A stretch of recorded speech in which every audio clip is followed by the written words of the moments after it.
Hello नमस्कार श्री स्वामी समर्थ। स्वागत आहे तुम्हा सगळ्यांचं माझ्या YouTube चॅनलवरती। आजचा दिवस तुम्हा सर्वांना खूप छान सुखाचा आणि आनंदाचा जाऊ देत हीच मी स्वामींच्या चरणी प्रार्थना करते आणि आजच्या व्हिडिओला सुरुवात करते। पण त्या अगोदर तुम्ही माझ्या चॅनलवरती जर नवीन असाल तर चॅनलला सबस्क्राइब नक्की करा। त्याचबरोबर कमेंटमध्ये श्री स्वामी समर्थ लिहायला अजिबात विसरू नका। आपण रोज तुळशीला पाणी घालतो आणि बऱ्याच जणांना तुळशीला पाणी घातल्यामुळे काय काय फायदे होतात किंवा पाणी का घालायचं असतं हे माहिती नसतं। तर आजच्या व्हिडिओमध्ये आपण पाहणार आहोत की तुळशीला पाणी घातल्यामुळे नक्की काय काय होतं याबद्दलची संपूर्ण माहिती तुमच्यासोबत मी आजच्या व्हिडिओमध्ये शेअर करणार आहे। त्यामुळे व्हिडिओ हा स्किप न करता शेवटपर्यंत नक्की पहा, जेणेकरून तुमच्यापर्यंत योग्य ती माहिती पोहोचेल। आणि चॅनलवरती जर तुम्ही नवीन असाल आणि असेच जर तुम्हाला माहितीपूर्ण व्हिडिओ बघायला आवडत असतील तर चॅनलला पण नक्की सबस्क्राइब करा। आपल्या हिंदू धर्मामध्ये तुळशीच्या झाडाला अतिशय महत्त्व असतं आणि या झाडामध्ये साक्षात भगवान श्री हरी विष्णूंचा आणि माता लक्ष्मीचा वास असतो।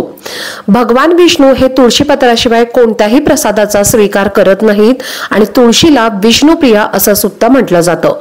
आणि म्हणूनच आपण जेव्हाही तुळशी मातेची पूजा करतो तो कधीच दरिद्र राहत नाही किंवा तो गरीब राहत नाही। असा मनुष्य एखादं घोर पाप करून सुद्धा नरकामध्ये सुद्धा जात नाही। तुळशी मातेला फक्त जल अर्पण केल्यामुळे कोणते फळ मिळते हे आपण आज एक छोट्याशा कथेमार्फत जाणून घेऊयात।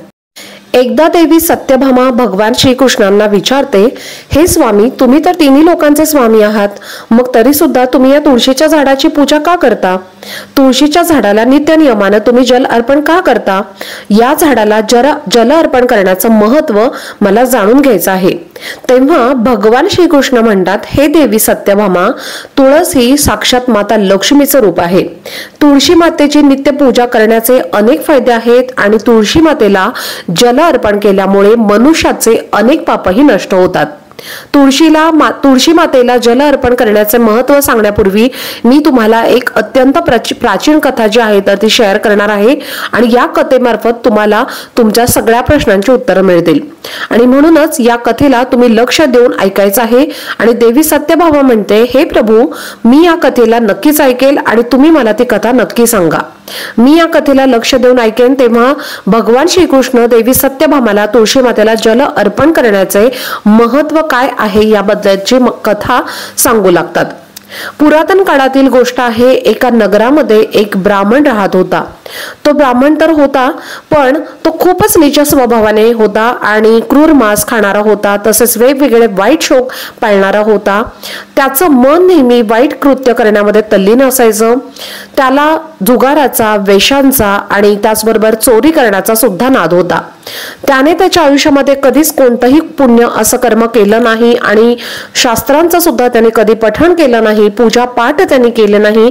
त्याचं मन नेहमी दुसऱ्याच्या धनावरती असायचं आणि तो दिवसा धन कमवायचा आणि रात्री वेश्यांसोबत तो पैसे उडवायचा। अशा प्रकारे तो पापी ब्राह्मण त्याचं जीवन फक्त पाप करण्यामध्ये व्यतीत करत होता आणि त्याने कधीच त्याच्या मुखातून भगवान श्री विष्णूंचं नाव घेतलं नाही किंवा कधीही कुठल्याही देवी देवतांची पूजा केली नाही। अशा प्रकारे पाप करत त्याला अनेक वर्ष निघून गेले आणि त्यानंतर तो ब्राह्मण काही खरेदी विक्री करण्यासाठी एका दुसऱ्या राज्यात जातो आणि त्या नगराजवळून नर्मदा नदी वाहत असते। त्या स्थानावर स्नान करण्यासाठी तो लांबून लोक यायचे आणि त्यानंतर तो ब्राह्मण त्याच नदीकिनारी असणाऱ्या एका आश्रमामध्ये थांबतो।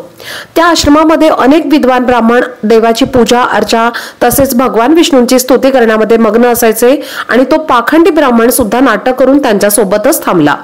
त्या विद्वान ब्राह्मणांसोबतच थांबून त्याला सुद्धा श्री हरी विष्णूंचं नामस्मरण ऐकण्याची संधी मिळायची आणि तो त्या ठिकाणी 1 महिन्यापर्यंत थांबला। त्यानंतर तिथे जे काही लोक यायचे त्यांनी गोमातेचे पूजन करून तेथील ब्राह्मणांना भोजन दिले। तेव्हा त्यांच्या सोबत त्या पाखंडी ब्राह्मणाने सुद्धा भोजन केले आणि देवाचा प्रसाद ग्रहण केला। तिथेच त्या आश्रमामध्ये एक तुळशीचं झाड होतं। तो ब्राह्मण न कळतपणे त्या तुळशीच्या झाडाला रोज पाणी घालायचा आणि त्याच्या मनात कोणत्याही प्रकारचा विचार नव्हता की तो काय करत आहे। तो रोज सकाळी उठून एका भांड्यामध्ये पाणी घेऊन तुळशीच्या झाडाला जल अर्पण करत असे। एके दिवशी त्या आश्रमामध्ये तो झोपला होता आणि तेव्हा त्या ठिकाणी एक साप आला आणि त्या सापाने त्याला झोपेतच दंश केला। आणि त्या पापी ब्राह्मणाचा झोपेतच मृत्यू झाला। सकाळी जेव्हा बाकीच्या ब्राह्मणांनी त्याला बेशुद्ध अवस्थेत पाहिलं तेव्हा त्यांनी त्याच्या मुखामध्ये तुळशीपत्र आणि तुळशी जल टाकले। त्यानंतर सर्व ब्राह्मणांना समजलं की त्याचा मृत्यू झाला आहे। त्या पापी ब्राह्मणाच्या मृत्यूनंतर त्या ठिकाणी यमाचे दूत प्रकट झाले आणि त्याला घेऊन यमलोकात ते जाऊ लागले। रस्त्यात तो ब्राह्मण विलाप करू लागला आणि यमदूतांना म्हणू लागला, हे यमदूतांनो, तुम्ही मला कुठे घेऊन चालला आहात आणि माझा मृत्यू कशामुळे झाला आहे? तेव्हा यमदूत म्हणू लागले, अरे दृष्ट ब्राह्मणा, तू जन्मापासून मृत्यूपर्यंत अनेक असंख्य प्रकारची पापं केली आहेस आणि तुझ्या या पापांमुळेच तुला एका सापाने दंश केला आहे आणि तुझा मृत्यू यामुळे झाला आहे। आता तुला आम्ही यमलोकात घेऊन चाललो आहोत आणि तिथे यमदेव तुझ्या पापकर्मांचा लेखाजोखा पाहणार आहेत आणि निश्चितच ते तुला नरकात पाठवतील। त्यानंतर तो ब्राह्मण जोरजोरात विलाप करू लागला आणि त्या यमदूतांजवळ क्षमायाचना करू लागला, पण यमदूतांना त्या ब्राह्मणावर थोडी सुद्धा दया आली नाही आणि ते त्याला मारत मारत यमलोकात घेऊन गेले। जेव्हा यमाचे दूत त्या ब्राह्मणाला घेऊन यमराजाच्या समोर पोहोचले तेव्हा यमराजासोबत बसलेल्या चित्रगुप्ताने त्या ब्राह्मणाच्या जन्मापासून ते मृत्यूपर्यंतचा सर्व लेखाजोखा काढला आणि यमराजाला म्हणाला, हे महाराज, या ब्राह्मणाने तर जन्मापासून मृत्यूपर्यंत पापच पाप केलेले आहेत आणि याने कोणत्याही प्रकारचं पुण्याचं कर्म केलं नाही, तर हा मोठा पापी आहे आणि याला ताबडतोब नरकात टाकायला हवं। तेव्हा यमराज म्हणाले, हे दूत, जीवनभर पाप करणाऱ्या या ब्राह्मणाला घेऊन जा आणि याला कुंभीपाक नावाच्या नरकामध्ये टाकून द्या। यमराजाच्या आज्ञेचं पालन करत ते दूत हसत हसत त्या ब्राह्मणाला कुंभीपाक नरकामध्ये घेऊन गेले आणि त्या नरकात भयंकर मोठे तेलाचे मडके भरलेले होते ज्यामधील तेल उकळत होतं। त्या यमदूताने त्या ब्राह्मणाला उकळत्या तेलामध्ये टाकलं, पण जसा तो ब्राह्मण त्या उकळत्या तेलामध्ये पडला ते तेल एकदम थंड पडलं आणि या विचित्र घटनेला पाहून त्यांना खूपच आश्चर्य वाटलं। असं पूर्वी कधीच झालं नाही आणि या यमदूतांनी यापूर्वी अशा कित्येक पापी लोकांना त्या उकळत्या तेलामध्ये टाकलं होतं आणि त्या तेलामध्ये ते पापी पडल्यानंतर ते तडफडायचे, पण जसा तो ब्राह्मण त्या तेलामध्ये पडला तर तेल अचानकपणे थंड आणि शांत झालं। हा सर्व प्रकार पाहून यमदूत धावतच यमराजाकडे गेले आणि यमराजाने विचारलं, हे दूत, काय झालं? तुम्ही इतक्या तीव्र गतीने धावत काय येत आहात? तेव्हा तो दूत म्हणाला, हे यमराज, तुम्ही ज्या ब्राह्मणाला कुंभीपाक नावाच्या नरकात टाकायला सांगितलं होतं, जसं आम्ही त्याला कुंभीपाक नावाच्या नरकात टाकलं आणि त्या नरकातील अग्नी विझून गेले आणि तो उकळणारा तेल सुद्धा शांत झाला, तेव्हा ते यमराज म्हणतात, हे दूत, ही तर खूपच विचित्र घटना आहे, असं तर पूर्वी कधीच झालं नाही। यमराज विचार करतच असतो। इतक्यातच तिथे देवश्री नारद मुनी येतात आणि नारद मुनींना पाहून यमराज अत्यंत प्रसन्न होतात आणि त्यांना प्रणाम करून त्यांचे स्वागत करतात। त्यानंतर यमराज नारद मुनींना म्हणतात, हे देवर्षी, तुम्ही योग्य वेळेवरती आला आहात आणि आम्ही आज एका अत्यंत पापी ब्राह्मणाला कुंभीपाक नावाच्या नरकामध्ये टाकले आहे, पण जसा तो त्या तेलामध्ये पडला ते तेल शांत झालं। तेव्हा देवर्षी नारद यमराजाला म्हणतात, हे धर्मराज, तुम्ही ज्या ब्राह्मणाला कुंभीपाक नावाच्या नरकात टाकले आहे तो त्या नरकात टाकणं योग्य नाही, कारण त्या ब्राह्मणाद्वारा न कळत असं काही कर्म झालं आहे जे कर्म या नरकाचे नाश करणारे आहेत। जो मनुष्य पुण्य करणाऱ्या लोकांसोबत राहतो त्याला त्याच्या पुण्याचा भाग नक्कीच मिळतो आणि हा ब्राह्मण तर पूर्ण 1 महिना भगवान विष्णूंच्या भक्तांसोबत राहिला आहे आणि या ब्राह्मणाने आश्रमात राहून नित्य नियमानं तुळशी मातेला जल अर्पण केला आहे आणि म्हणूनच तो खूप मोठा पुण्यवान बनला आहे आणि याचं सगळं पाप जे आहे तर ते नष्ट झालं आहे आणि हा ब्राह्मण आता विष्णू लोकात जाण्यास पात्र ठरलेला आहे।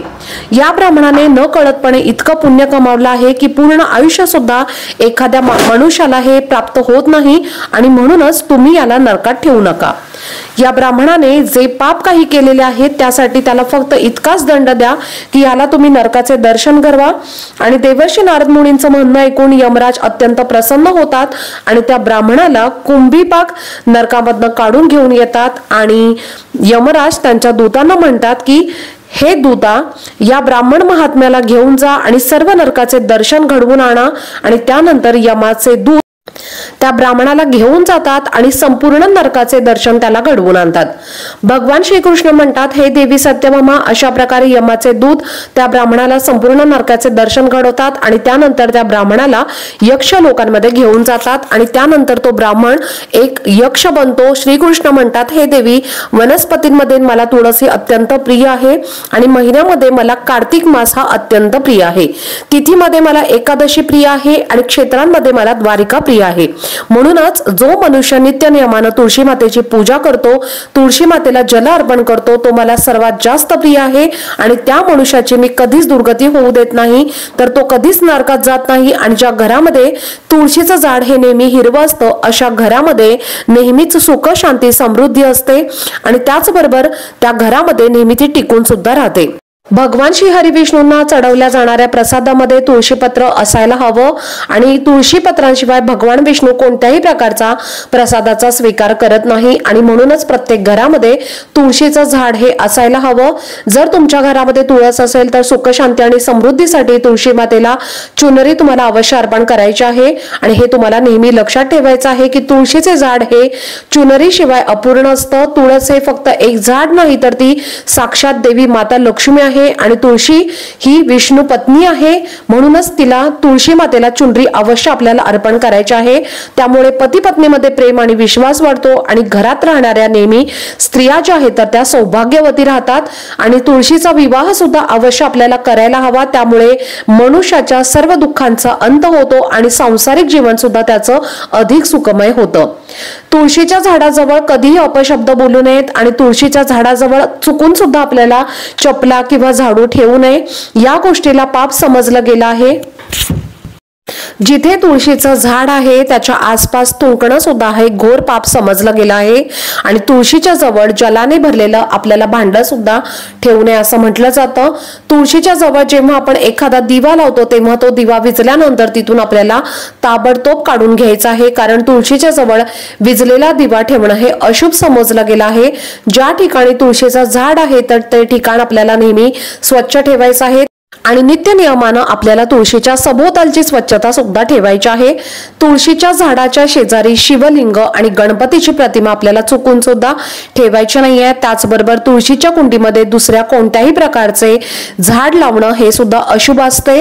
तुळशीच्या झाडाच्या जवळ कपडे सुद्धा वाळायला टाकायचं नाहीये। त्याचबरोबर तुळशीचे पान कधीही नखाने आपल्याला तोडायचं नाहीये, त्यामुळे तुळशी मातेचा अपमान होतं। जर तुळशीची पानं सुकत असतील आणि ती खाली पडत असतील तर त्यांना कचऱ्यामध्ये टाकू नये, त्या पानांना आपल्याला तुळशीच्या मातीमध्येच दाबून ठेवायचं आहे आणि रविवारच्या दिवशी तुळशीची पानं तोडू नयेत। रविवारी तुळशी मातेला जल सुद्धा अर्पण करू नये।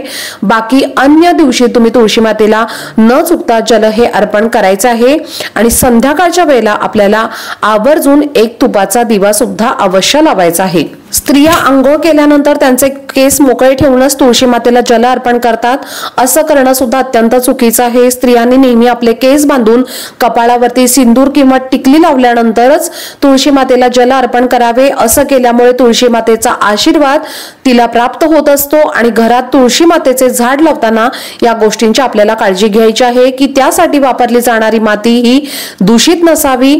तुळशीच्या झाडासाठी स्मशानाच्या शेजारची किंवा घाणेरड्या ठिकाणची माती सुद्धा वापरू नये, त्यामुळे तुळशी माता ही नाराज होते आणि ती सुकू लागते। तुळशीचं झाड कधीही घाणेरड्या ठिकाणी लावू नये, जसं की बाथरूमच्या शेजारी। त्याचबरोबर तुळशीचे झाड आपल्याला ठेवायचं नाहीये किंवा लावायचं सुद्धा नाहीये। घरातील तुळशीचं झाड कधीही सुकू नये। घरातील तुळशीचं झाड जर सुकत असेल तर घरातील सुख समृद्धी ही नष्ट होते आणि सुकलेल्या तुळशीमध्ये माता लक्ष्मीचा वास नसतो। त्यामुळे शास्त्रानुसार मासिक धर्माच्या वेळेला सुद्धा महिलांनी तुळशीला पाणी अर्पण करायचं नाहीये, म्हणजे जल अर्पण करू नये आणि तुळशी मातेला स्पर्श सुद्धा करणं हे आपल्याला वर्ज्य करायचं आहे। तर तुळशी मातेला अंघोळ न करता आपल्याला पाणी अर्पण करायचं नाहीये। पायामध्ये चप्पल घालून सुद्धा जल अर्पण करू नये। जल अर्पण करताना ह्या गोष्टींची आपल्याला काळजी नक्कीच घ्यायची आहे की तो जल जे आहे तर ते आपल्या पायावर पडलं नाही पाहिजे। असं केल्यामुळे सुद्धा माता तुळशीचा हा अपमान होत असतो आणि भगवान श्रीकृष्ण म्हणतात, नित्य तुळशीच्या मातेच्या दर्शनाने मनुष्याला स्वर्गाची प्राप्ती होत असते आणि तुळशी पत्राच्या सेवनाने त्याचे सर्व पाप सुद्धा नष्ट होत असतात। तुळशीचं झाड नेहमी घराच्या समोर लावायला हवं। तुळशीच्या झाडाला पूर्व किंवा उत्तर दिशेला लावणं हे सर्वात सर्वाधिक शुभ समजलं गेलं आहे आणि शास्त्रानुसार ज्या झाडापासून हिरव्या कळ्यांची उत्पत्ती होत नाही, ज्या झाडाला काटे असतात, अशी झाडं तुळशीजवळ ठेवणं हे अशुभ समजलं गेलं आहे। शास्त्रामध्ये केळाच्या झाडाला सुद्धा विशेष महत्त्व आहे। जर तुम्ही तुळशीच्या झाडाजवळ केळाचं झाड लावत असाल तर तुम्हाला कित्येक पटीने त्याचे अधिक लाभ हे मिळत असतात आणि केळाच्या झाडांमध्ये भगवान श्री हरिविष्णूंचा वास असतो, त्यामुळे अशा झाडाला तुळशी मातेच्या शेजारी लावल्यामुळे त्या घरामध्ये सुख समृद्धी येत असते। तर अशा प्रकारे भगवान श्री हरिविष्णूंनी देवी सत्यभामाला तुळशीच्या झाडाला जल अर्पण करण्याचे महत्त्व सांगितलेले आहे आणि घरामध्ये तुळशीचं झाड लावण्याचे काही नियम सुद्धा तुम्हाला मी सांगितलेले आहेत। आजचा व्हिडिओ जर तुम्हाला आवडला असेल तर व्हिडिओला जास्तीत जास्त लाईक, शेअर आणि चॅनलला सबस्क्राईब नक्की करा। भेटूयात पुढच्या व्हिडिओमध्ये, तोपर्यंत सर्वांना श्री स्वामी समर्थ।